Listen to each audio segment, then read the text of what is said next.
Hello, and welcome to the LLG vlog. You're with me, once again, Dennis Hall, LLG Bulletin Editor, and as usual, Helen Bennett, LLG's Executive Director of Policy and Governance. How are you? Very well, thank you, Dennis. Very well. Good. Well, today we're going on a tour. I quite like the title I've put together for this one, Helen. Round the English Devolution and Community Empowerment Bill. What you need to know. What do you think of that? Well, I think it's impressive. Let's find out. Yeah, well, the English Devolution and Community Empowerment Bill has now been published.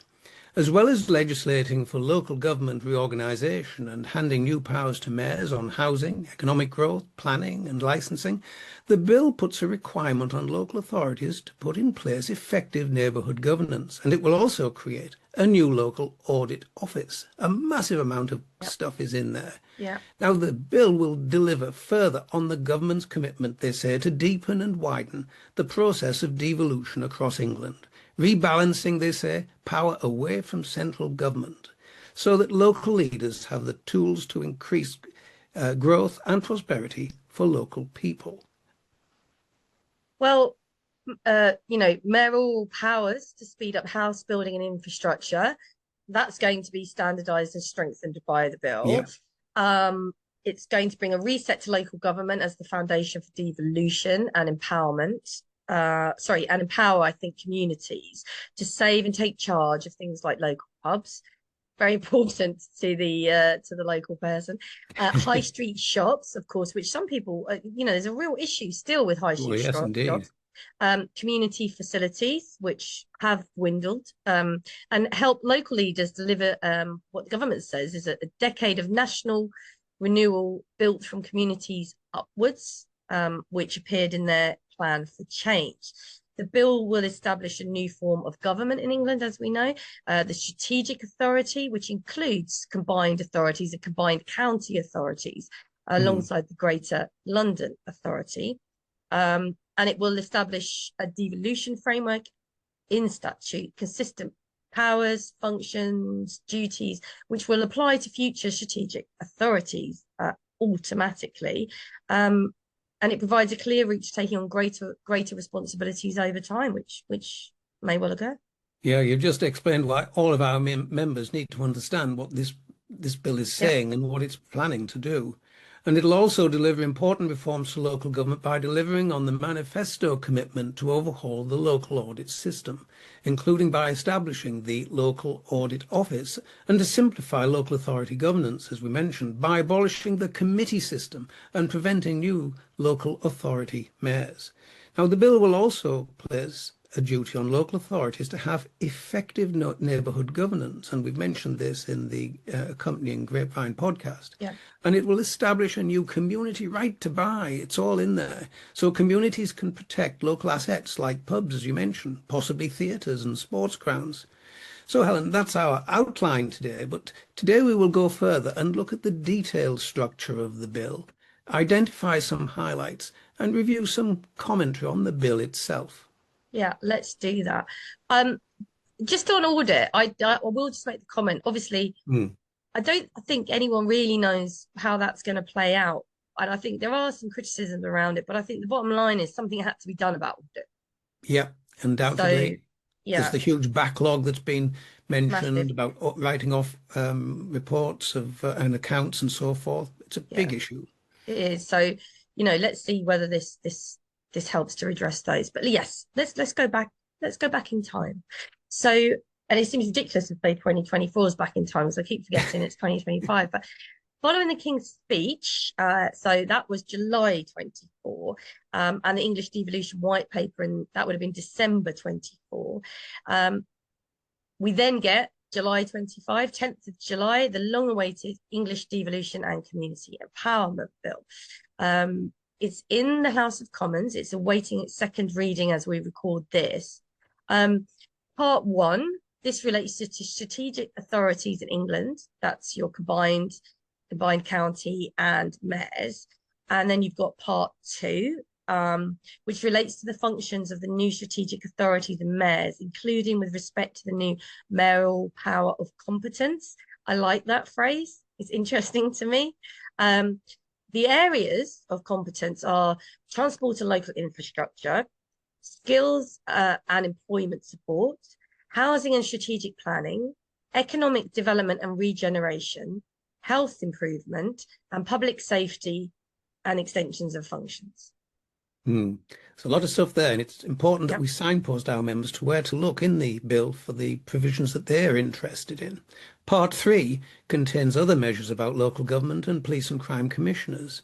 Chapter 1 of Part 3 relates to reorganisation, governance and elections, including single tiers of local government, effective neighbourhood governance, as we mentioned, and Yep. voting changes for mayors and PCCs, including ditching first past the post and returning to the supplementary voting system.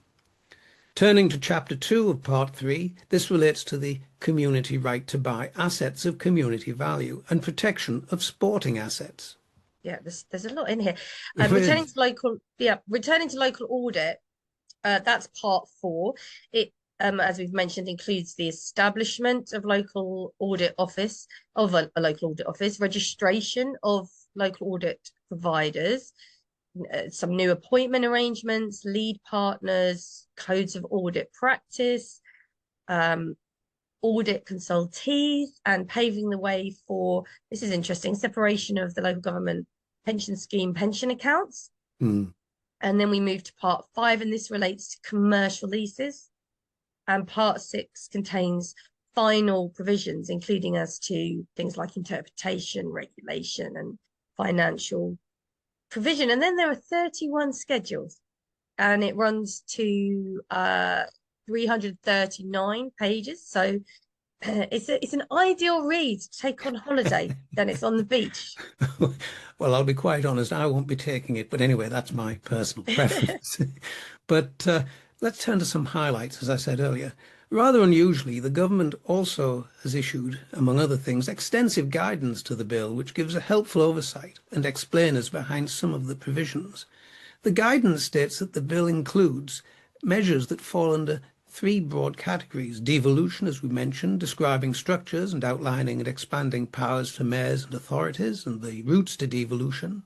Second, local government review. The local government review is considered, and matters ensuring the process for LGR support and how it supports the ambitions of the white paper, outlining changes to local authority governance, reforming accountability, and introducing that effective neighbourhood governance. Yep. And structures to amplify local voices, something we haven't heard a lot about at all. No.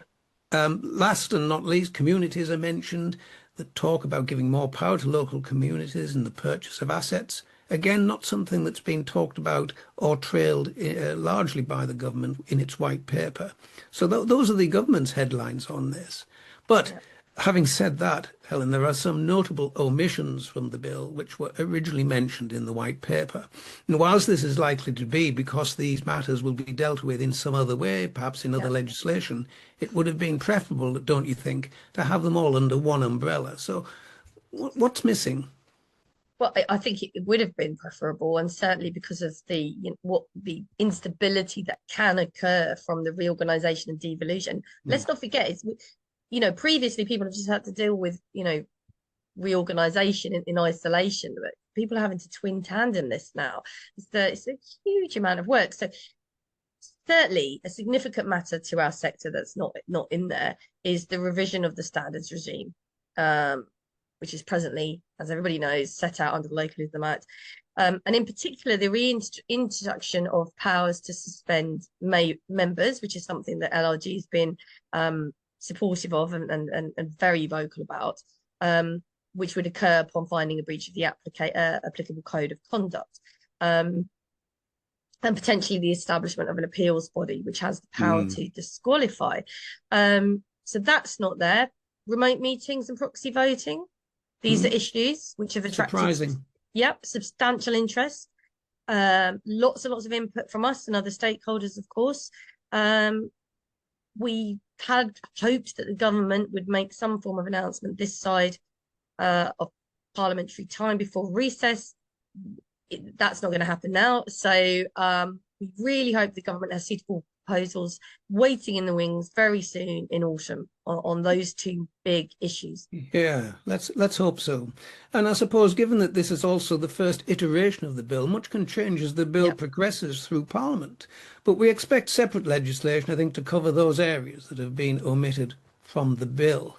Perhaps now we've covered that, we can look at some of the comments that people have said at this stage about the bill on its publication. Yeah, so there's been quite a bit of commentary. I mean, the LGA obviously is always importantly got things to say. So the chair of the LGA, that's Councillor Louise Gittings, she said that it's critical that the full breadth, diversity, and capability of local government is recognised, and that all councils are enabled to play a meaningful role as partners and, where as appropriate, as part of strategic authorities in driving growth, improving services, excuse me, and improving the lives of residents. And she said that councils across the country are deeply invested in and vital to the success of English devolution, which is true. And they're saying that the LGA will respond in more detail on behalf of local government when they've analysed the bill further, which I think is fair enough because there's an awful lot in it. Yeah. Now, chairman of the County Councils Network, that's Councillor Tim Oliver, he said that the publication of the bill represented another important step to ensuring that every single remaining county area in England has access to a devolution agreement, which the CNN has long called for. So they're pleased.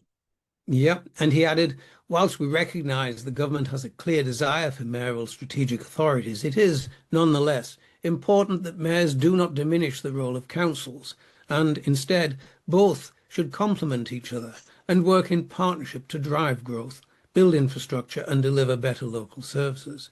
It is imperative, he said, that new strategic authorities in county areas have parity in the powers and funding available to urban areas, whilst also recognising not every area will be able to move to a mayoral model immediately.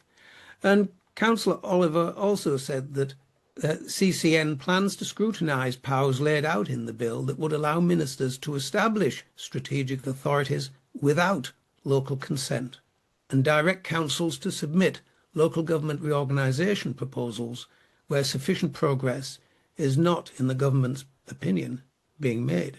Well, that's the county council. Let's look at the district council network. So their chairman is Councillor Sam Allen Chapman. He said that the bill's devolution label doesn't match the contents. Power isn't flowing downwards rather than empowering local leaders. There are substantial new powers for the Secretary of State to direct local government, and that many of the new responsibilities for strategic authorities are existing powers being reshuffled from other local bodies. So he's taking a very different view. If we look at NALC, that's the National Association for Local Councils, their position is that it welcomes the recognition of the role of parish and town councils. Obviously, we've just touched on that in the podcast. Yeah. Around the empowerment of local government, particularly the acknowledgement of their effectiveness in delivering local services and confirmation that the government did not intend for any neighbourhood government structures to replace parish and town councils, because I think there was a concern at one point around that, what would happen. And NALC have said that they met with Baroness Taylor of Stevenage, Parliamentary Under Secretary of State at the Ministry, prior to the bill's publication, and no doubt they advocated very strongly for their position. Well, yes, and commenting on the meeting, the spokesperson said there was also a commitment to forge an even stronger relationship with NALC, including further work to support and encourage good partnerships between parish and town councils and principal authorities through neighbourhood governance structures, as well as addressing issues not covered in the bill, such as hybrid meetings and reform of the standard regime. Again, this is all very interesting. Yeah, it is. And just to remind viewers that LLG have set up a dedicated national lead group for local government reorganisation and devolution. You need to go to the homepage, go to my LLG and click on join that group if you want to get direct invitations to the meetings that we're holding, because there's so much involved in all this. There's a lot of detail on the bill, the guidance and explainers. That's all in Bulletin 27. And of course, Dennis and I will keep you updated in the coming months as the bill progresses through Parliament. But the practical nitty-gritty, members will benefit from attending sessions and discussing with other practitioners.